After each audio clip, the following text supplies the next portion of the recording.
Can I ask on a personal level? There's a lot of people have bomb shelters in New Zealand, and a lot of global rich people. Correct. They have bomb shelters in New Zealand and Australia because we're outside certain ranges of. Well, we're not anymore. Not anymore, but not we're not exactly targets as well.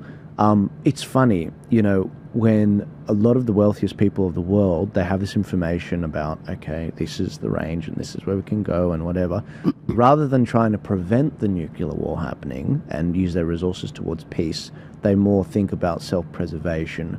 Why are you not doing that? Why are you actually trying to fix the problem rather than think about your own self-preservation? What's wrong with you? Well, I think it's something that, it's ingrained. My father was a rat of Tobruk. Wow. And my uncle died in New Guinea, not from being shot. He got malaria.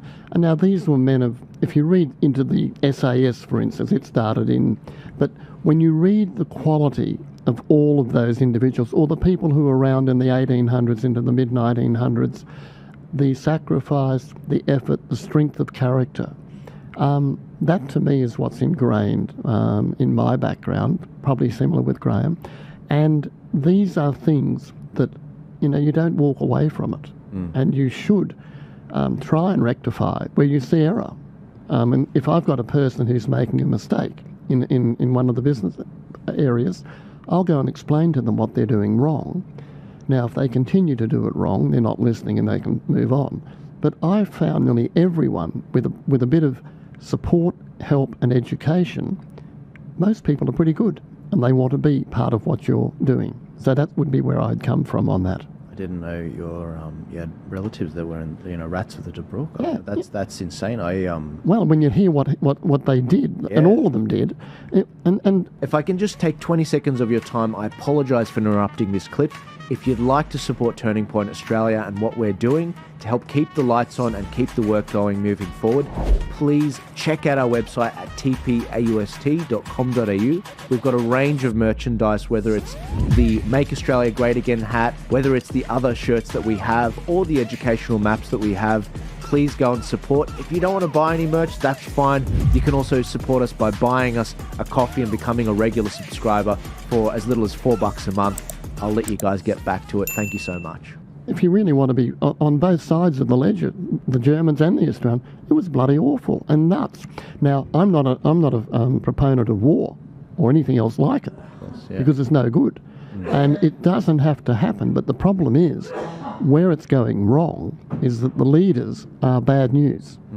Now, I would think if I knew of a leader, I'll call him a Putin or a Xi or any other despot, and this is what we're trying to do, probably alert the Australian public to how badly they are being treated by their peers of government. That's what's wrong. I mean, I think 2 days ago you had Andrews and the ex-Premier of New South Wales, Carr, sitting around a table in China rewriting the history of the Second World War and how China won it. No, they didn't get close. Well, that's what they did. They went up there. These guys are obviously living in another planet or something or other. You can't possibly go and say that, because the Chinese were absolutely thrashed by the Japanese, and the Americans came to, and the British, and probably different other influences, and did something about it. The history of China is an interesting one. You can find, I think it was it's documented in, it's spoken of in the 48 Laws of Power, where the Maoists actually allowed the government of the time to fight, and be weakened by their fight against the Japanese. Because they wanted to come and take them. That was Chiang Kai-shek's mob. Yeah, exactly. And they were pushed right back into the middle of nowhere. Yeah. So they didn't do crap. They actually, they just got like a snake in the reeds, and they just waited. Yeah, well, that's probably a good quality socialist approach to everything. Steal the blood from the other, and not put in your own. Thank you so much for watching the show. I hope you enjoyed this particular clip. If you want to support this show and keep the lights on and support everything we're doing at Turning Point Australia, please head to tpaust.com.au, where we've got hats, we've got shirts, we've got maps. And if you don't want to buy any merch, that's perfectly fine. If you want to just buy maybe a cup of coffee a month, For as little as $4 a month, you can help us get a small, long black to actually support the show and actually keep things going. Thank you guys so much for your support. Please remember to like, share, comment, and subscribe. I'll see you later.